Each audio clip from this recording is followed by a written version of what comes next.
Hello दोस्तों, नमस्कार, जय हिंद। स्वागत है आप सभी का हमारे यूट्यूब चैनल पर विजुअल आर्ट हिस्ट्री विद निधि, जहां मिलती है आपको कला से संबंधित संपूर्ण जानकारी।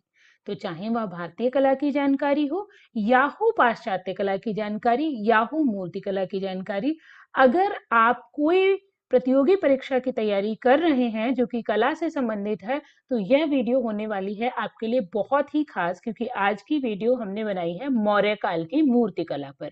अगर आपको मौर्य काल की चित्रकला का इतिहास देखना है तो उससे संबंधित वीडियो मेरे चैनल पर उपलब्ध है, आप देख सकते हैं।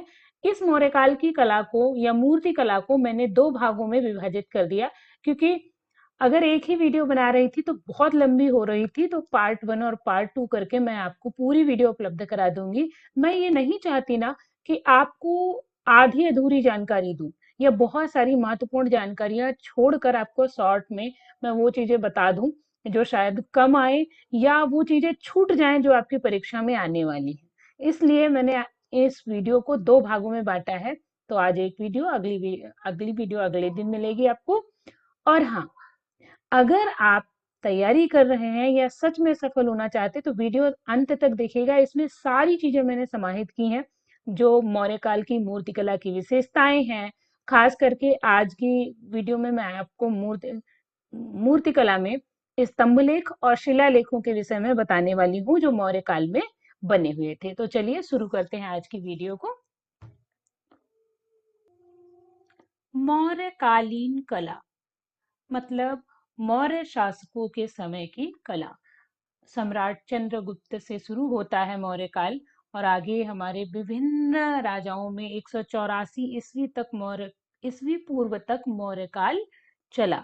हमारे भारत में मौर्य काल का समय 322 ईस्वी पूर्व से या 324 ईस्वी पूर्व से 184 ईस्वी पूर्व तक मौर्य काल की कला का या मौर्य काल रहा या मौर्य शासकों का समय रहा है। तो आपको ये याद रखना है, बीसी मतलब ईस्वी पूर्व। ठीक है। मौर्यकालीन कला कौन सी कला थी? तो याद रखिए, मौर्यकालीन कला दरबारी कला थी। मुख्यतः इसे दरबारी कला का नाम दिया गया। कला में आपकी चित्रकला, मूर्ति कला, साहित्य कला, संगीत कला, ललित कलाएं, जो हमारी पांचों ललित कलाएं हैं, कला के अंतर्गत आ जाती हैं। और इसमें जब हम मूर्ति कला की बात करेंगे तो आगे हम बात करेंगे कि कहाँ कहाँ हमें कौन सी मूर्तियां मिली हैं या कौन से साक्ष्य मिले हैं। देखिए, चित्रकला का मैंने आपको स्पेशली बता रखा है, तो उसके विषय में मैं यहाँ पर चर्चा नहीं करने वाली हूँ। ठीक है। तो अगर चित्रकला देखनी है मौर्य काल की तो आप जाके दूसरी वीडियो, यही भारतीय मूर्तिकला में नहीं, सॉरी, भारतीय चित्रकला के संपूर्ण इतिहास में आपको मिल जाएगी, उस प्लेलिस्ट में देख लीजिएगा। ठीक है। यहाँ हम केवल मूर्तिकला की बात करेंगे और वो पॉइंट्स उठाएंगे जो हमारे पेपर में आते हैं। जैसे ये पूछा जा सकता है, मौर्यकालीन कला मुख्यतः क्या थी? तो दरबारी कला थी। कैसी कला थी? मौर्यकालीन कला दरबारी कला थी। ठीक है, तो ये आपको याद रखना है। आगे हम बढ़ते हैं कि मौर्यकालीन कला का मुख्य विषय क्या था। तो ये भी ध्यान रखिए आप लोग, मौर्यकालीन कला का मुख्य विषय क्या था? धर्म। कहीं ना कहीं धार्मिक भावनाएं मौर्यकालीन कला के साथ जुड़ी हुई हैं। क्वेश्चन यहाँ से बन जाता है, मौर्यकालीन कला का मुख्य विषय क्या रहा है? धर्म रहा है। मौर्यों का वंशीय चिन्ह क्या था? मयूर या मोर था। ठीक है, मौर्य से आप जोड़ लो मयूर या मौर्य, इनका राजकीय चिन्ह या राजवंशीय चिन्ह था। ऐसे आप मान लो कि इनकी पगड़ी या इनकी मोहर या इनके वंश से जुड़ी हुई कोई चीज, जैसे आप लोग देखते हैं कि आज के समय में टीवी सीरियल्स में कहेंगे, अच्छा ये चिन्ह ये खास वंश के लोगों के पास होता है या ऐसे खास वंश के लोगों के हाथ पे या पैर पे बना होता है। तो ऐसे मौर्य वंश के शासकों का जो है राजकीय या वंश का चिन्ह क्या था? मोर या मयूर था। क्वेश्चन बन जाता है। अगला है, मौर्यकालीन कला का ज्ञान कहाँ से होता है? ठीक है, यहाँ मैंने क्वेश्चन नहीं लिखे लेकिन आपको उसी तरीके से मैं समझाती चल रही हूँ। तो मौर्यकालीन कला का ज्ञान जो है मेगस्थनीज, जो कि यूनान का था, यूनानी कला में भी उसने कला समीक्षाएं कुछ कुछ की हुई हैं। तो इसका जो ग्रंथ था, इसकी जो पुस्तक थी इंडिका। अच्छा, यहाँ एक क्वेश्चन बनता है कि जो हमारा मेगस्थनीज था किसके समय में आया था?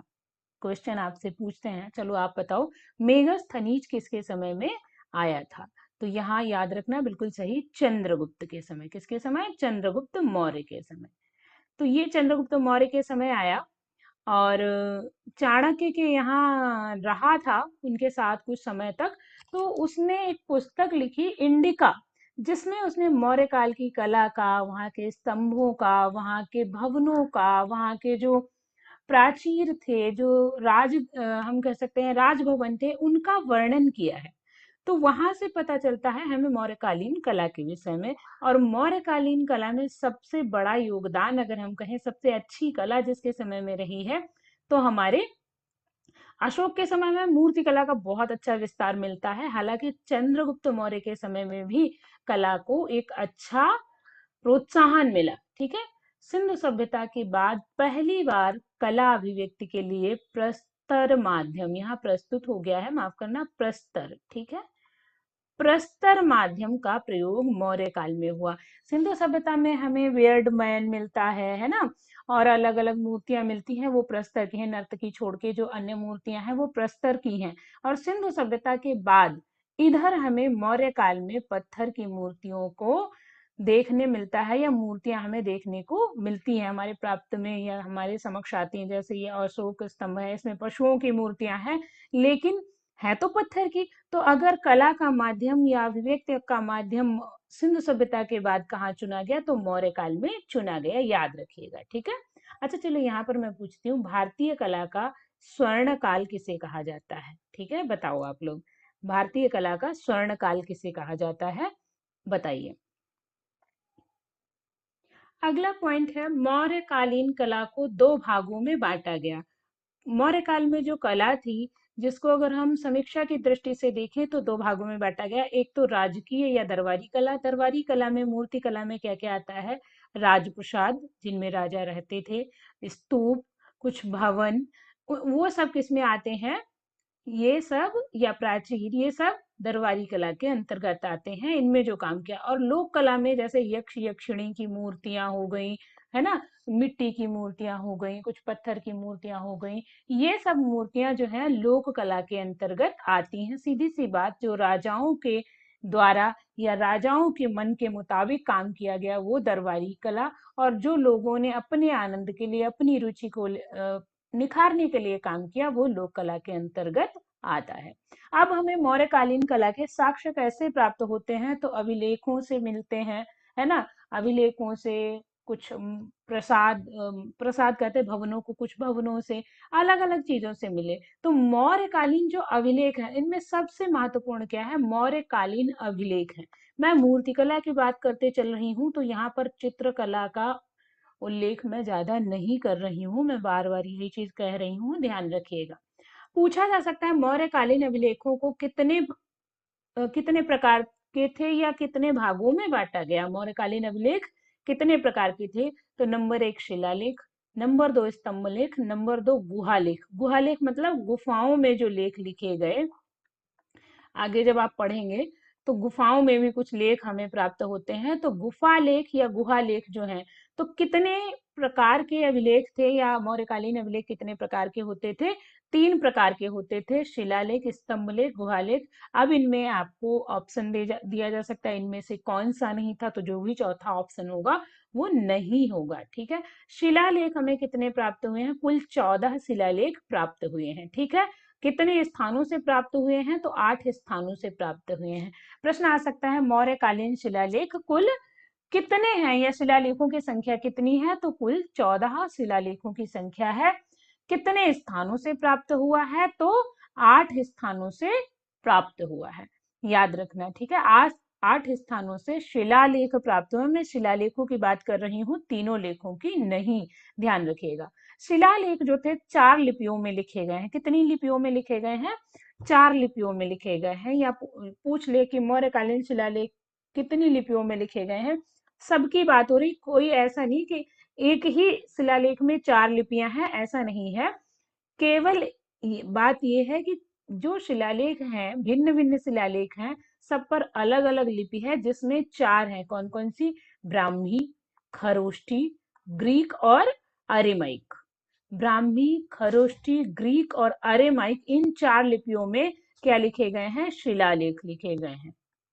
अभी स्तंभ लेखों की बात मैं नहीं कर रही, तो ध्यान रखिएगा एक एक शब्द पर। ठीक है, शिलालेख 4 लिपियों में लिखे गए हैं। ठीक है। अच्छा, इसके बाद एक आ सकता है कि मौर्य काल की वास्तुकला के उदाहरण हमें कहाँ मिलते हैं। वास्तुकला मतलब भवन निर्माण की कला जो थी, तो पाटलिपुत्र का मौर्य राजप्रसाद मौर्य काल की वास्तुकला का उदाहरण है। बराबर और नागार्जुन की पहाड़ियों की गुफाएं मौर्यकालीन वास्तुकला का उदाहरण है। ईंटों से निर्मित बौद्ध स्तूप भी मौर्य काल की वास्तुकला का उदाहरण है। वहीं अशोक के शिला स्तंभ भी मौर्य काल की वास्तुकला का उदाहरण है। हम देख सकते हैं कहाँ कहाँ से हमें मौर्यकालीन वास्तुकला के उदाहरण मिले हैं। इसके बाद हम शिलालेखों की बात कर रहे थे। 4 लिपियां, ब्राह्मी, खरोष्टी और अरेमाइक। ठीक है, अब हम देख लेते हैं कौन सा शिलालेख कहाँ पर स्थित है। क्वेश्चन यहाँ से बन जाता है कि भाई बताइए शाहबाजगढ़ी शिलालेख कहाँ स्थित है, या शाहबाजगढ़ी में क्या है। तो मौर्यकालीन या हम कहें अशोककालीन शिलालेख है। सम्राट अशोक जब कलिंग विजय करते हैं और उसके बाद क्या होता है कि वो वैराग्य धारण कर लेते हैं कलिंग विजय से दुखी होकर, वहां का नरसंहार देखकर। तो ये बौद्ध धर्म अपनाते हैं कलिंग की विजय के बाद। तो जब ये बौद्ध धर्म अपनाते हैं तो उसके बाद इन्होंने बहुत सारे शिलालेख शांति के स्वरूप में, बहुत सारे गुहालेख और स्तंभ भी निर्माण करवाए। ये सब उनके उसके बाद का कार्य है। आप देख लीजिए 12-13 साल की उम्र के बाद उन्होंने बौद्ध धर्म को अपनाया था। ठीक है, तो शाहबाजगढ़ी जो है पेशावर पाकिस्तान में स्थित है। यह एक क्या है, शिलालेख है। मानसेहरा जो हजारा झारखंड में है, एक शिलालेख है। ठीक है, मानसेहरा शिलालेख कहाँ स्थित है, हजारा। हजारा कहाँ पड़ता है, झारखंड में पड़ता है। कलासी जो कि देहरादून उत्तराखंड में है। देहरादून कहाँ पड़ता है, उत्तराखंड में है। कलासी शिलालेख पर गाजी, माफ करना, हाथी बना है और गजतम लिखा है। ठीक है, गज हाथी का पर्यायवाची है। क्वेश्चन आ सकता है कि अशोक के कौन से शिलालेख पर हाथी बना है या गजतम के शिलालेख पर लिखा है। तो कलासी शिलालेख पर हाथी बना हुआ है और गजतम लिखा हुआ है, याद रखिएगा। इसके बाद आता है धौली जो कि पुरी उड़ीसा में है। धौली शिलालेख पुरी उड़ीसा में है। जौगढ़ शिलालेख गंजाम में है, उड़ीसी या उड़ीसा में है। ठीक है, एरीगुदी कुन्नूर आंध्र प्रदेश में है। एपी मतलब आंध्र प्रदेश में। एरीगुदी शिलालेख कुन्नूर आंध्र प्रदेश में है। ये सब शिलालेख हैं, आपको याद रखने हैं। क्वेश्चन आ सकता है ये कहाँ स्थित है, या इनमें से कौन सा शिलालेख गंजाम उड़ीसा में स्थित है, उड़ीसी में या स्थित है, या उड़ीसा में स्थित है। उड़ीसा ही है। ठीक है, उड़ीसी लिख गया है गलती से। फिर आ सकता है निम्नलिखित में से कौन सा शिलालेख जो है महाराष्ट्र के थाने में स्थित है। तो ये सौपारा, थाने जिले में सौपारा शिलालेख स्थित है। ठीक है, अगला क्वेश्चन ही मैंने दे दिया कि अशोक का कौन सा शिलालेख अरामाइक लिपि में लिखा है, अरेमाइक लिपि में। ठीक है, तो अरेमाइक लिपि में पुलेर दाउल जो कि अफगानिस्तान में है, पुलेर दाउल का शिलालेख जो है अफगानिस्तान में स्थित है, अरेमाइक लिपि में लिखा गया है। सीधे याद रखो, हमारे भारत से संबंधित नहीं है। पुलेर दाउल अफगानिस्तान में है, तो वहीं से कुछ मिलती जुलती भाषा जो कि अरेमाइक लिपि है, उसमें अशोक का ये शिलालेख मिलता है। अशोक का कौन सा शिलालेख 2 लिपियों में लिखा गया है, मतलब यहाँ पर बाकी सारे शिलालेख जो हैं एक ही लिपि में है, चाहे ब्राह्मी में हो, चाहे खरोष्टी में हो, चाहे अरेमाइक में हो। और ये जो है अकेला शिलालेख ऐसा है जो 2 लिपियों में लिखा है, जो कि सारे कुना है। सार ए कुना, गांधार में यह शिलालेख मिला है या गांधार में स्थित है। ठीक है, 13वां शिलालेख कलिंग युद्ध का वर्णन करता है। प्रश्न आ सकता है अशोक का कौन सा शिलालेख कलिंग युद्ध का वर्णन करता है। तो याद रखिए अशोक का 13वां शिलालेख जो है कलिंग युद्ध का वर्णन करता है। ये डीएसएसबी वालों के लिए बहुत महत्वपूर्ण है, क्योंकि मूर्ति कला के बहुत सारे प्रश्न डीएसएसबी में आते हैं। एक पूरा पार्ट होता है, तो अगर डीएसएसबी वाले हैं तो जरूर देख लें ये वीडियो, और अगर आए हो तो लाइक कर दीजिएगा, है ना। थोड़ा सा हमें भी अच्छा लगेगा और आपको भी अच्छा ही लगेगा। और अंत तक बने रहिएगा। आगे मैं आपको स्तंभ लेखों के विषय में पूरी जानकारी देने वाली हूँ। स्तंभ कौन सा कहाँ स्थित है, किस पर कौन सी आकृति बनी है। अशोक काल के स्तंभों में बड़ा भ्रम रहता है और मैंने सारी क्लियर किए हैं, तो आप बने रहिएगा अंत तक। तो अब तक हम बात कर रहे थे लेख की, लिपियों की, लेख की, जहां से हमें उनके साम्राज्य के, उनके कला के कुछ साक्ष्य मिले, लिपि के साक्ष्य मिले। अब हम मौर्यकालीन कला कहाँ से प्राप्त करते हैं। यहाँ कला का तात्पर्य आप मूर्ति कला से लीजिएगा, ठीक है, मूर्ति कला और स्थापत्य कला से, क्योंकि यहाँ चित्रकला की हम बात नहीं कर रहे हैं। हालांकि ललित कलाओं का में हमारी चित्रकला, मूर्ति कला, स्थापत्य कला सारी आती हैं, लेकिन हम इस समय मूर्ति कला पढ़ रहे हैं। तो यहाँ हम मूर्तिकला की ही बात करेंगे, ठीक है। तो वो कहते हैं जिसके सामने उसकी बात नहीं। तो मूर्तिकला कहेगी हमको चित्रकला में भी ले आती हैं, हमको मूर्तिकला में भी ले आती हैं, ऐसे थोड़ी ना चलेगा। तो अब बात है स्तंभ लेखों की। स्तंभ पर जो लेख हैं उनसे उनके समय की स्थिति का, उस समय की कला की स्थिति का पता चलता है, और स्तंभ पर विभिन्न आकृतियों का भी निर्माण हुआ है, जिससे हमें वहां की मूर्तिकला के विषय में पता चलता है।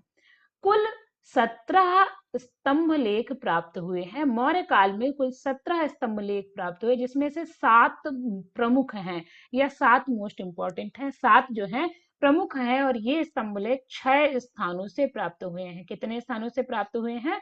6 स्थानों से प्राप्त हुए हैं। अब मैं स्तंभ लेखों की बात कर रही हूँ। अरे मैं 2 दिन से देख रही हूँ कि जब मैं वीडियो बनाती हूँ लगभग 2 या 3 चित्रकारों की, तो पहले वाले के चित्रकार को पढ़ाते पढ़ाते दूसरे वाले में भी पहले वाले का नाम ले देती हूँ। तो मैनेज कर लीजिएगा। क्या होता है कि जब एक ही के विषय में पूरा बता रहे हैं तो उस समय वैसे मुझसे निकल जाता है। तो मैं बार बार अब ध्यान दिलाऊंगी कि जब स्तंभ लेखों की बात कर रही हूँ तो शिलालेख ना निकले, ठीक है। और निकले तो टोक दीजिएगा आप लोग वीडियो में। मैं बड़ी कोशिश करूंगी इसको सुधारने की। तो 6 स्थानों से हमें स्तंभ लेख प्राप्त हुए। कुल 17 स्तंभ लेख, जिसमें से 7 प्रमुख और कहाँ से प्राप्त हुए? 6 स्थानों से प्राप्त हुए हैं। ये सभी स्तंभ लेख ब्राह्मी लिपि में लिखे गए हैं। कोई टेंशन नहीं अगर स्तंभ लेख आ जाए। शिलालेखों में 4 हैं, वहां हमें ध्यान रखने की जरूरत है, लेकिन स्तंभ लेख एक ही लिपि में लिखे गए हैं। क्वेश्चन आ सकता है मौर्य काल के स्तंभ लेख किस लिपि में लिखे गए हैं, कंफ्यूज करा सकते हैं आपको। तो सीधे बताओ भाई, ब्राह्मी लिपि में मौर्य काल के स्तंभ लेख लिखे गए हैं, चिंता मत करो, एक ही लिपि है।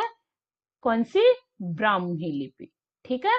क्या? स्तंभ लेखों के लिए। जब शिलाओं की, पत्थरों की बात आए, शिलालेखों की बात आए तो 4, और स्तंभ की बात आए तो 1। याद रखो खंबा एक ही होता है, ठीक है, स्तंभ एक ही होता है। हालांकि इनके 17 हैं, प्राप्त हुए हैं, लेकिन हम याद करेंगे कि हम इकलौते पिलर हैं जो हम अपना भविष्य खुद निर्माण करेंगे। तो इकलौते पिलर मतलब एक ही लिपि, जो कि किसमें है? ब्राह्मी लिपि में सारे लेख लिखे गए हैं। अशोक कालीन स्तंभ मौर्यकालीन मूर्तिकला के सर्वश्रेष्ठ उदाहरण है, क्योंकि इसी पर हमको मोर, हंस और हाथी, बैल, घोड़ा और बहुत सारे जानवर, शेर, इन सब की बहुत अच्छी अच्छी मूर्तियां हमें प्राप्त होती हैं। तो आइए अब हम स्तंभ लेख देख लेते हैं कौन कौन से हैं, किसमें क्या इंपॉर्टेंट है, क्या क्वेश्चन आता है। तो सबसे पहले दिल्ली टोपरा। यह स्तंभ लेख अंबाला हरियाणा में था, है नहीं, ठीक है। पहले अंबाला, जो कि हरियाणा में पड़ता है, वहां स्थित था। इसे दिल्ली 14वीं शताब्दी में फिरोज शाह तुगलक के द्वारा दिल्ली ले आया गया, ठीक है। 2 बार दिल्ली लिख दिया मैंने। तो अब क्वेश्चन ये हो सकता है, और इस पर 7 लेख उत्कीर्ण है। ये क्यों इंपॉर्टेंट है? बाकी सारे स्तंभों पर 6 लेख उत्कीर्ण है। कितने? 6 बाकियों पर 6, और दिल्ली टोपरा पर 7, ठीक है। याद रखिएगा, दिल्ली टोपरा पर 7 और बाकी सब पर 6 लेख उत्कीर्ण है, ठीक है। यह स्तंभ लेख हरियाणा में था। क्वेश्चन क्या बनेगा कि भाई दिल्ली टोपरा को दिल्ली कौन सा शहंशाह या बादशाह लेकर आ गया था? दिल्ली टोपरा के स्तंभ को कौन सा बादशाह दिल्ली ले आया? तो फिरोज शाह तुगलक कब ले आया? 14वीं शताब्दी में ले आया। या यह कहाँ स्थित था? तो अंबाला में स्थित था। इस पर कितने लेख उत्कीर्ण थे? तो 7 लेख जी उत्कीर्ण थे। तो आई समझ में? कोई डाउट? अगर कोई समस्या है तो आप पूछ सकते हैं। और हाँ, आज की वार्निंग, कृपया अपनी सीट बेल्ट बांध लें क्योंकि आज की वीडियो थोड़ी लंबी होने वाली है। पूरे धैर्य के साथ देखें क्योंकि इसके संचालक ने इसे बनाने में बड़ी मेहनत की है। आप उतनी ही मेहनत से देखें। नए हैं तो सब्सक्राइब कर लें। चलो आगे बढ़ते हैं। अगला जो हमारा स्तंभ लेख है वो है दिल्ली मेरठ। ठीक है, अभी हमने कौन सा पढ़ा? दिल्ली टोपरा, जो कि हरियाणा अंबाला में था। फिरोज शाह तुगलक उसे दिल्ली ले आए थे। और इसे भी दिल्ली मेरठ, यह स्तंभ मेरठ उत्तर प्रदेश में था। इसके आगे दिल्ली इसलिए लग गया कि इसे भी फिरोज शाह तुगलक दिल्ली ले गए थे। ठीक है, मेरठ वाला जो स्तंभ था इसे कौन ले गया था? फिरोज शाह तुगलक ले गया था। क्वेश्चन यही बनेगा कि दिल्ली मेरठ या मेरठ वाले अशोककालीन स्तंभ को कौन दिल्ली ले गया? तो फिरोज शाह तुगलक द्वारा दिल्ली ले जाया गया। कौन सा? दिल्ली मेरठ। अगला है लौरिया अरराज, चंपारण बिहार में यह स्तंभ लेख पड़ता है। यह स्तंभ कहाँ है? लौरिया अरराज चंपारण बिहार में पड़ता है। ठीक है, फिर लौरिया नंदगढ़, ये दोनों कहाँ पड़ते हैं? चंपारण बिहार में पड़ते हैं। लौरिया नंदगढ़ के शीर्ष पर सिंह है। ठीक है, लौरिया नंदगढ़, जो कि आप थंबनेल में देखेंगे, एक मैंने लगा रखा है, इस पे एक सिंह बैठा हुआ है। तो आप उसके वहां पर आप देख सकते हैं लौरिया नंदगढ़ वाला जो स्तंभ लेख है उसके शीर्ष पर सिंह बैठा है। तो आपसे पूछा जाए कि कौन सा, देखो चार सिंह नहीं पूछ रहा, अकेला सिंह बैठा है। ठीक है, लौरिया नंदगढ़ का अकेला शीर्ष, अकेला सिंह किस अ, स्तंभ के शीर्ष पर है? लौरिया नंदगढ़ के। ठीक है, या यूं पूछ ले लौरिया नंदगढ़ के शीर्ष पर कौन सा पशु है? तो आप बता दीजिए सिंह है। ठीक है, ऊंचाई 9.7 मीटर है। क्वेश्चन आ सकता है लौरिया नंदगढ़ स्तंभ की ऊंचाई कितनी है? 9.7 मीटर है। इस पर मोर और शेर अंकित है। मोर भी अंकित है, शेर भी अंकित है। इसके शीर्ष पर, मतलब सबसे ऊपर, शीर्ष पर, यहाँ सबसे ऊपर क्या अंकित है? सिंह अंकित है। ठीक है, कौन सा? सिंह अंकित है। निचली सतह पर मोर व हंस की आकृति है। यहाँ हाथी लिख गया है। हंस की आकृति केवल हमें लौरिया नंदगढ़ के स्तंभ पर ही मिली है। तो याद रखना, हंस की आकृति केवल हमें कहाँ मिली है? लौरिया नंदगढ़ के स्तंभ पर ही प्राप्त हुई है। ठीक है, याद रखिएगा। चलो आगे बढ़ते हैं। इसके बाद रामपुरवा स्तंभ लेख मोस्ट इंपॉर्टेंट है। डीएसएसबी वालों के यहाँ से क्वेश्चन आते ही आते हैं और हमारे जो नेट के एग्जाम में भी आते हैं और पीजीटी में भी आते हैं। फिलहाल तो टीजीटी में भी कहीं कहीं मूर्तिकला के क्वेश्चन आते हैं। ठीक है, ये कहाँ स्थित है? चंपारण बिहार में स्थित है। 1872 ईस्वी में कार्लाइल के द्वारा इसकी खोज की गई। किसकी? रामपुरवा स्तंभ लेख की। ठीक है, रामपुरवा स्तंभ लेख की 1872 ईस्वी में कार्लाइल ने खोज की थी। क्वेश्चन आ जाए रामपुरवा स्तंभ की खोज किसने की थी? कार्लाइल ने की थी। यह स्तंभ ऐसा है जिसकी आकृति बैल की है, मतलब इसके शीर्ष पर बैल की आकृति है और वर्तमान में यह राष्ट्रपति भवन के द्वार पर स्थित है या राष्ट्रपति भवन में संग्रहित है। रामपुरवा स्तंभ किसके समय का है? अशोक के काल का है। कहाँ स्थित था? चंपारण बिहार में। इसकी खोज किसने की थी? तो कार्लाइल ने की थी। कब की थी? 1872 ईस्वी में की थी। इसकी आकृति, इसके ऊपर कौन सी आकृति है? शीर्ष पर इसके बैल की आकृति है। ठीक है, शीर्ष पर बैल की आकृति है। किसमें? रामपुरवा स्तंभ लेख में। अच्छा, आप कितने ध्यान से सुन रहे हैं? ये मैं आपसे अभी कुछ देर में पूछूंगी, कुछ क्वेश्चन पूछूंगी ताकि पता तो चले कि आपने कितने ध्यान से सुना। अगला है, ये संग्रहित कहाँ है? राष्ट्रपति भवन में संग्रहित है। ठीक है, तो ये हो गया हमारा रामपुरवा स्तंभ लेख। यहाँ के अलावा क्वेश्चन क्या ही बनाएगा भाई? कहाँ स्थित है, खोज किसने की थी, आकृतियां अलग हैं, तो वो ठीक है। अच्छा, आप कह रहे होगे कि मैडम स्तंभ लेख पढ़ाती जा रही है, स्तंभों की आकृति निर्माण के विषय में तो बताया नहीं। सब बताऊंगी, पहले स्तंभ लेख पढ़ लीजिए, कहाँ कहाँ से प्राप्त हुए हैं, बाद में उनके निर्माण के विषय में भी आपको बताऊंगी। अब आता है मोस्ट इम्पॉर्टेंट, या हम कहें हेड ऑफ द पिलर्स, एक तरीके से सबका नेता, हमारा इलाहाबाद स्तंभ लेख, जो कि प्रयागराज में है या प्रयाग में स्थित है। ठीक है, इलाहाबाद स्तंभ लेख प्रयाग में स्थित है, बहुत इंपॉर्टेंट है। क्यों इंपॉर्टेंट है? क्योंकि इस स्तंभ को भारतीय संसद भवन में या भारतीय राष्ट्रीय चिन्ह के रूप में स्थान प्राप्त हुआ है। और ये स्तंभ किससे संबंधित है? सम्राट अशोक से संबंधित है। लिपि कौन सी है? तो हर स्तंभ की लिपि अब आप बताओ। अभी मैंने आपसे क्वेश्चन पूछा, कहा था कि क्वेश्चन पूछूंगी, बताओ कि अशोक के समय स्तंभों पर कौन सी लिपि लिखी गई। अगला है, अशोक के समय शिलालेखों में कौन कौन सी लिपियों का प्रयोग हुआ है। ठीक है, चलो, स्तंभ लेख या कहाँ स्थित था? या पहले कौशाम्बी में था। पहले कहाँ था? कौशाम्बी में था। इसे इलाहाबाद अकबर के द्वारा लाया गया। क्वेश्चन आ सकता है कि सारनाथ सॉरी इलाहाबाद का, माफ करना, मैंने अभी इलाहाबाद के स्तंभ के बारे में आपको बता दिया कि इसे राष्ट्रीय क्या कहते हैं, राष्ट्रीय चिन्ह के रूप में प्रयोग किया गया, जबकि वो सारनाथ का स्तंभ है। बोलते बोलते फ्लो में निकल गया, तो माफ कर देना, और मैं अपनी गलती सुधारती हूँ। वो सारनाथ का स्तंभ है। ठीक है, हम बात कर रहे हैं इलाहाबाद के स्तंभ की। यह कौशाम्बी में था। इसे इलाहाबाद कौन लाया?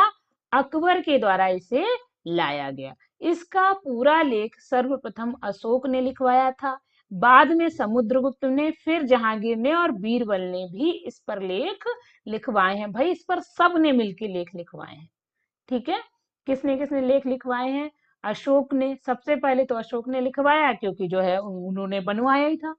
उसके बाद समुद्रगुप्त ने भी अपनी महिमा मंडन करवा लिया उसी पे, और फिर जहांगीर क्यों मानते हैं, उन्होंने भी, और बीरबल ने भी लिखवाया। तो यह है एक शिलालेख जिस पर कई लोगों ने काम किया। स्तंभ लेख, माफ करना, स्तंभ लेख जिस पर कई लोगों ने काम किया। यह कौन सा स्तंभ है? यह है इलाहाबाद का स्तंभ। इसे रानी का अभिलेख भी कहा जाता है। क्वेश्चन आ सकता है कि किस स्तंभ लेख को रानी का अभिलेख कहा जाता है? वो कौन सा है? इलाहाबाद का स्तंभ है। यह इलाहाबाद के मुख्य द्वार पर स्थित है। इस स्तंभ की ऊंचाई 10.6 मीटर है। क्वेश्चन आ जाए, इलाहाबाद स्तंभ की ऊंचाई कितनी है? 10.6 मीटर है। किस स्तंभ को रानी का स्तंभ भी कहा जाता है, रानी का अभिलेख भी कहा जाता है? इलाहाबाद के स्तंभ को कहा जाता है। इलाहाबाद का स्तंभ कहाँ स्थित है? इलाहाबाद के मुख्य द्वार पर स्थित है। देखो, बोलते बोलते कई बार क्या होता है, हमारे दिमाग में चल रहा होता है कि वो बहुत इंपॉर्टेंट है, बहुत इंपॉर्टेंट है, वो ऐसे ही यहाँ पर निकल आता है। तो मैं अपनी गलतियां सुधार कर लेती हूँ, क्योंकि मैं अनकट डालती हूँ। अगर कट करूँ तो वो हो जाएगा, लेकिन मैं वीडियो वैसे के वैसे डाल देती हूँ। गलतियां होना हमसे भी लाजमी है ना, लेकिन उनको सुधारना भी हमारी जिम्मेदारी है। ये आप विश्वास रखिए कि मैं कुछ भी गलत आपको नहीं बताऊंगी। ठीक है, चलो आगे बढ़ते हैं। अगला जो स्तंभ लेख है बहुत महत्वपूर्ण है, जिससे जो क्वेश्चन बनते हैं उनको मैं बता दूंगी। संकिसा स्तंभ लेख। कौन सा? संकिसा स्तंभ लेख। ये क्यों इंपॉर्टेंट है? इस पर बैंगनी पॉलिश है। सबसे बड़ी बात कि इस पर पॉलिश कैसी है? बैंगनी पॉलिश है। क्वेश्चन आ जाए कि किस स्तंभ लेख पर बैंगनी पॉलिश है, तो संकिसा का जो स्तंभ लेख है उस पर बैंगनी पॉलिश है। हस्त शीर्ष है, मतलब हाथी इसके शीर्ष पर है। अशोक के किस स्तंभ के शीर्ष पर हाथी स्थित है? तो आप बताएंगे संकिसा स्तंभ लेख। अच्छा, यहाँ पर चलो फिर से बताओ, अशोक का वह कौन सा स्तंभ है जिसके शीर्ष पर वृषभ या बैल की आकृति है? अभी हमने बताया है, जस्ट इसके पहले। आप बताओ। ठीक है, यह फर्रुखाबाद में स्थित है। इसके शीर्ष पर हाथी की आकृति है। वही हस्ती शीर्ष, किस स्तंभ का हस्ती शीर्ष है, या हस्ती शीर्ष वाला स्तंभ कौन है, या किसके शीर्ष पर हाथी है? तो आप सब बताएं। सबके आंसर एक ही, संकिसा। ठीक है, और इसमें पॉलिश बैंगनी की गई है। इंपॉर्टेंट था, मैंने इसके विषय में आपको बताया। अगला जो हमारा स्तंभ लेख है, रुक्मिनदेई स्तंभ लेख। ये कहाँ है? भगवानपुर, नेपाल में। रुक्मिनदेई स्तंभ लेख, यह सबसे छोटा स्तंभ है। सबसे छोटा पिलर जो है, सबसे छोटा स्तंभ लेख कौन सा है? रुक्मिणदेही स्तंभ लेख है। इस पर अश्व की आकृति अंकित है। अश्व माने होता है घोड़ा, ठीक है। इस पर किसकी आकृति है? इसके शीर्ष पर घोड़े की आकृति अंकित है, ठीक है। इनके अशोक के ज्यादातर जो पशु रहे हैं, घोड़ा, हाथी, बैल और शेर, अधिकतर आपको यही पशु प्राप्त होंगे, ठीक है। तो रुक्मिणदेही स्तंभ लेख भगवानपुर नेपाल में है। सबसे छोटा स्तंभ है। क्वेश्चन आ जाए कि मौर्य काल का सबसे छोटा स्तंभ या अशोक काल का सबसे छोटा स्तंभ कौन सा है, तो रुक्मिणदेही स्तंभ है। शीर्ष पर किसकी आकृति है? अश्व अर्थात घोड़े की आकृति अंकित है। अंकित है या निर्मित है, ठीक है, दोनों। अब है बाशाढ़ या बाखिरा स्तंभ लेख। इसमें क्या आता है? ये कहाँ स्थित है? मुजफ्फरपुर बिहार में स्थित है। मुजफ्फरनगर हमारे यूपी में है और मुजफ्फरपुर कहाँ है? बिहार में है। मुजफ्फरपुर बिहार में बाशाढ़ या बाखिरा का स्तंभ लेख स्थित है। तो हमें 3 स्तंभ लेख बिहार के मिल गए, 2 चंपारण बिहार और एक बाशाढ़ बाखिरा का स्तंभ लेख जो बिहार में है। चलो उन दोनों के नाम बताओ जल्दी जल्दी। अभी मैंने आपको बताए हैं कौन कौन से वो 2 स्तंभ हैं जो चंपारण बिहार में है, ठीक है। इसके शीर्ष पर सिंह की आकृति है, ठीक है। बाशाढ़ या बाखिरा के स्तंभ पर सिंह की या शेर की आकृति चित्रित है। अब आता है हमारा हेड ऑफ द पिलर्स, जो मैंने पीछे इलाहाबाद वाला बता दिया था, वो गलती में सुधारती हूँ। वो बहुत महत्वपूर्ण है क्योंकि उस पर कई लोगों ने शिलालेख लिखवाए हैं। अशोक ने, इसका हमारे स्कंदगुप्त ने, और उसके बाद ये हमारे क्या कहते हैं जहांगीर ने, बीरबल ने, सबने लिखवाए हैं। तो ये सब जो है इम्पोर्टेंट तो है, लेकिन ये जो है क्यों इम्पोर्टेंट है, वही बात है कि इस स्तंभ को, जो सारनाथ का स्तंभ है, इस स्तंभ को राष्ट्रीय चिन्ह के रूप में जाना जाता है। हाल ही में इसकी एक प्रतिलिपि भी संसद भवन के लिए बनवाई गई थी, है ना। तो जिसमें बड़ा विरोध हुआ था कि जो अशोक के समय में सिंह बने हैं उनकी आंखें क्रूर नहीं है, लेकिन इनकी जो सिंह बनाए गए हैं इनकी आंखों में क्रूरता दिखाई पड़ती है। ये ऐसा वहां पर इस पर विवाद हुआ था। तो ऐसे आपको याद रखना कि हाल ही में बनवाया है सारनाथ का स्तंभ, ठीक है। आ, तो सारनाथ के स्तंभ के लिए हम सारी चीजें देख लेते हैं क्योंकि ये बहुत महत्वपूर्ण है, ठीक है। सारनाथ का स्तंभ लेख उत्तर प्रदेश के बनारस जिले में स्थित है, ठीक है। कहाँ है? बनारस में यह स्थित है। सारनाथ का स्तंभ कहाँ स्थित है? उत्तर प्रदेश के बनारस जिले में स्थित है। इसके शीर्ष पर सिंह की आकृति और चौक पर पशुओं की, कितने? 4 पशुओं की, हमें लग रहा है हाँ 4 पशुओं की आकृतियां अंकित हैं। और बीच बीच में ऐसे यहाँ जो आप देख रहे हो ऐसे चक्र अंकित हैं। 4 पशु कौन कौन से हैं? हाथी, घोड़ा, बैल, शेर का अंकन है, याद रखिएगा। और इसके शीर्ष पर 4 सिंह आपस में पीठ जोड़कर बैठे हुए हैं, ठीक है। 4 सिंह आपस में पीठ जोड़कर बैठे हुए हैं। और ये जो 4 पशु हैं ये चारों दिशाओं का प्रतीक है। हाथी, घोड़ा, बैल, शेर, ये चारों दिशाओं का प्रतीक है, ठीक है। तो सिंह, इसके शीर्ष पर सिंह की आकृति और चौक, चौक क्या है? ये जो है ये चौक है। चौक पर पशुओं की आकृति अंकित है। इसमें एक चक्र बना है जिसमें 32 तीलियां हैं जो निरंतर गति का प्रतीक है। ये चक्र यहाँ पर आपको दिखाई दे रहा होगा छोटा सा। मैंने तस्वीर छोटी रखी क्योंकि पीछे आपको दिखाई नहीं देता लिखा हुआ। तो यहाँ आगे मैं दिखा दूंगी। फिलहाल यहाँ 32 तीलियों का अंकन हुआ है। यह स्तंभ भारतीय राष्ट्रीय चिन्ह के रूप में प्रयोग किया गया है या रूप में किया जाता है। भारतीय राष्ट्रीय चिन्ह के रूप में कौन सा स्तंभ प्रयोग किया जाता है? क्वेश्चन आ सकता है। सारनाथ का स्तंभ। देखिए ये सारे कहाँ स्थित है? बनारस में। शीर्ष पर क्या है? सिंह की आकृति। कौन से 4 पशु हैं? हाथी, घोड़ा, बैल, शेर। कौन से किसका प्रतीक है? चारों दिशाओं का। चक्र बना है, कितनी तीलियां हैं? 32 तीलियां हैं। क्या दर्शाती हैं? निरंतर गति दिखाती हैं। यह स्तंभ भारतीय, कौन सा स्तंभ भारतीय राष्ट्रीय चिन्ह के रूप में प्रयोग किया जाता है? सारनाथ का स्तंभ प्रयोग किया जाता है। इसी स्तंभ पर सत्यमेव जयते लिखा है। पूछते हैं ना कि कहाँ सत्यमेव जयते लिखा है, तो इसी स्तंभ पर क्या लिखा है, सत्यमेव जयते। ठीक है, याद रखना। बहुत सॉर्ट करने के बाद आपके लिए इतना मैटर मैंने इकट्ठा किया, पता इससे भी ज्यादा हो जाता अगर मैं पूरा मौर्यकाल पढ़ाती, कम से कम 1.5-2 घंटे की वीडियो हो जाती, जिसमें फिर आप ऊब जाते। इसलिए मैंने आधा आधा कर दिया। ठीक है, तो ऐसा तो नहीं आप लोग बोरियत महसूस कर रहे हो, लेकिन ये है जरूरी। ठीक है, कोशिश मैं यही कर रही हूँ कि आपको बिना उबाए ये मैं समझा सकूं।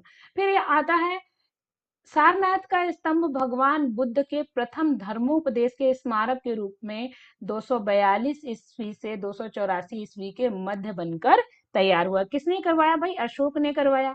सीधी सी बात है, अशोक ने क्यों बनवाया था ये, महात्मा बुद्ध के पहले धर्मोपदेश का स्मारक के रूप में भी यह हम जान सकते हैं, उसके रूप में इन्होंने करवाया था। किसने, अशोक ने। कौन सा, सारनाथ का स्तंभ। अच्छा, जब इस पर जो हमारे आकृतियां बनी हैं उनका देख लेते हैं। ये चारों आकृतियां कौन सी आकृति किसका प्रतीक है, तो सिंह जो है, माफ करना, सिंह या शेर जो है, शौर्य, निर्भीकता और स्फूर्ति का प्रतीक है। सिंह, आपसे पूछा जा सकता है अशोक स्तंभ पर बना सिंह किसका प्रतीक है, अशोक जो है शौर्य, निर्भीकता और स्फूर्ति का प्रतीक है, और यह उत्तर दिशा को प्रदर्शित करता है। ये चारों पशु 4 दिशाओं को प्रदर्शित करते हैं, मैंने बताया था ना। तो यहाँ आप देख लो किस दिशा को प्रदर्शित करते हैं, कौन किसका प्रतीक है। गज, हाथी जो है चातुर्य, विचारशीलता और ऐश्वर्य का प्रतीक है। सारनाथ के स्तंभ की बात हो रही है और यह पूर्व दिशा को दर्शाता है। आपको याद होगा या आप ये चीज देखेंगे कि अगर पशुओं में सबसे ज्यादा विवेक से या सबसे ज्यादा बुद्धिमानी से जो काम लेता है वो हाथी लेता है, बहुत सोच समझ के, है ना। तो अगला है वृषभ अर्थात बैल, जो भूमि की उर्वरता का प्रतीक है और यह पश्चिम दिशा को प्रदर्शित करता है।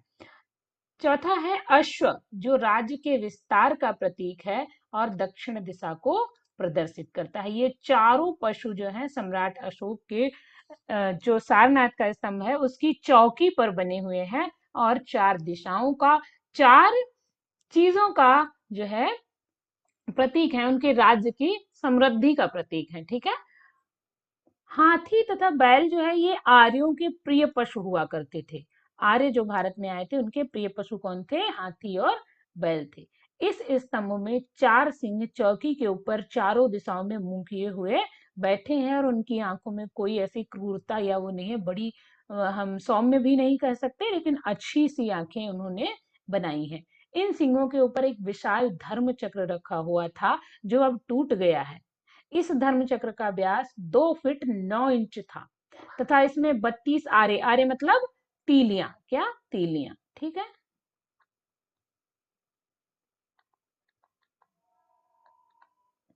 तीलियां, यहां मेरी राइटिंग अच्छे से नहीं बनती, तीलियां बनी थी। यह धर्म चक्र या परगाह सारनाथ के संग्रहालय में सुरक्षित है। ये परगाह है, यहाँ आप नहीं होगा, परगाह के सारनाथ संग्रहालय में सुरक्षित है। ठीक है, कौन सा, जो सारनाथ के संग्रहालय में सुरक्षित है। सारनाथ के स्तंभ के ऊपर जो एक चक्र रखा था, 4 सिंह जो पीठ जोड़े बैठे थे, अब हमें बिना ये चक्र के देखने को मिलती हैं। वो चक्र टूट गया था, उसे सारनाथ के संग्रहालय में संग्रहित कर दिया गया है।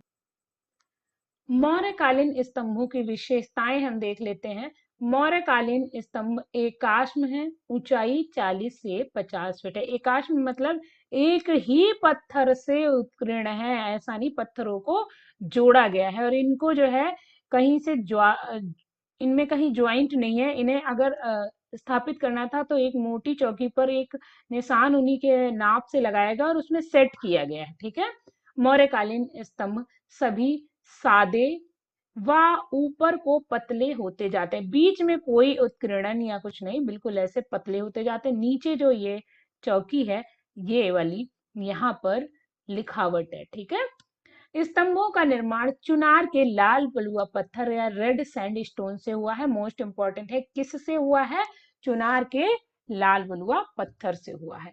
मौर्यकालीन स्तंभों के ऊपर या शीर्ष पर पशुओं की आकृति थी, याद रखिएगा, ठीक है।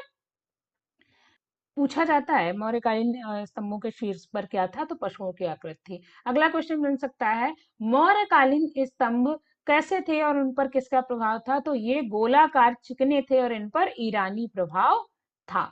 मौर्यकालीन स्तंभों का आधार निर्माण बिना चौकी के आधार भूमि पर किया गया। ये चौकी ऐसा नहीं कि पहले कोई वो बनाई गई हो, ऐसे ही सीधी आधार भूमि पर इन स्तंभों को खड़ा कर दिया गया, ठीक। चौकी एक है शायद, बाकी बिना चौकी के निर्माण किया गया है। स्तंभों पर लिखाई करने वालों को चॉपर कहते थे। जो स्तंभों के ऊपर लिपि लिखते थे, उन लिखने वाले लोगों को क्या कहते थे, चापर कहते थे, ठीक है। पशु सदैव ऊपर और पक्षी सदैव नीचे, ये ध्यान रखना कि मौर्यकालीन जो स्तंभ है उनके सबसे ऊपर हमें पशु मिलेंगे जितने हैं, और पक्षी जो है उनसे नीचे की ओर हमें प्राप्त होते हैं। स्तंभ के शीर्ष पर बनी चौकी उल्टे कमल दल के समान थी, ठीक है। इन स्तंभों का वजन 1000 से 1200 मन तक होता था। अच्छा, ये आपको मैं समझा देती हूँ कि जो उल्टे कमल दल की तरह ऊपर शीर्ष का निर्माण कैसे हुआ, आइए हम आगे देख लेते हैं। यहाँ पर मैं बहुत अच्छा तो नहीं बना पाई क्योंकि मुझे माउस से या इनसे बहुत अच्छा, माउस से भी नहीं, बोर्ड से बहुत अच्छा बनता नहीं है। तो मैंने कोशिश की है बस आपको समझाने के लिए बनाने की। तो और ड्राइंग पे मत जाइएगा, चीजों को देख लीजिएगा, ठीक है।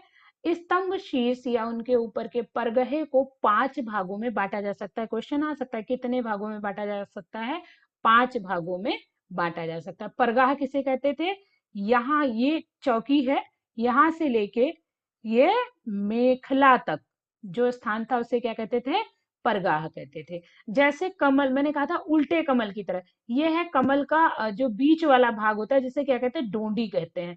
फिर आते हैं कमल केसर, जो छोटे छोटे हमारे पीले पीले जो कमल केसर निकले होते हैं, कमल केसर हो गया। फिर होती हैं पंखुड़ियां और ये होती है कमल लाल। अब इससे कैसे मिला है, देखो डोंडी की तरह क्या बना हुआ है, चौकी बनी हुई है इसकी तरह। फिर आता है कंठा जो कि गले का है। अब ये स्तंभों के भाग है, ठीक है, 5 भाग हैं जो कि कमल की ही तरह है, इसलिए मैंने आपको समझाने के लिए बनाया। कंठा क्या है, ये वाला भाग जो है कंठा है, जो बीच का भाग है, ठीक है। फिर आती है बैठकी, जो ये वाला भाग है, पत्तियों वाला, जो पंखुड़ियां हैं उनकी तरह क्या बनाई गई, बैठकी बनाई गई है। मेखला, जो यहाँ पर ये छोटी छोटी पत्तियां हैं, इनके रूप में मेखला का निर्माण किया गया। फिर आती है कमल लाल, जो कि लाट के रूप में इनके स्तंभों में प्रयोग किया गया। आप यहाँ देख सकते हो, ये है शीर्ष पर बैठे हुए, चौकी पर बैठते थे, यहां से नहीं। ये है हमारा परगाह। सबसे पहले चौकी, फिर ये हमारा कंठा, फिर ये हमारी बैठकी, और इसके नीचे आता है मेखला, इसके नीचे आती है। देखो बिल्कुल उल्टे कमल की तरह है सब कुछ। तो ये थी हमारे अशोककालीन स्तंभ के शीर्ष की निर्माण की तकनीकी, और ये थी हमारी मौर्यकाल की मूर्तिकला। मौर्यकाल की मूर्तिकला का भाग 1, जिसमें हमने आपको शिलालेख और स्तंभ लेख के विषय में समझाया है। आशा करती हूँ कि आपको समझ में आया होगा। वीडियो आपको कैसी लगी जरूर बताइएगा। आपका ज्यादा टाइम अब मैं नहीं लूंगी। अगर आप नए हैं तो सब्सक्राइब कर लीजिए, क्योंकि अगला जो वीडियो होगा वो आपको मिलेगा। और बेल आइकन को दबा दीजिए ताकि जो भी मैं नई वीडियो अपलोड करूं तो आपको नोटिफिकेशन मिल जाए। और चैनल को सब्सक्राइब कर लिया है तो भाई वीडियो को लाइक भी कर दीजिए। और मिलते हैं कल, तब तक के लिए इतना ही। Thank you, thanks for watching.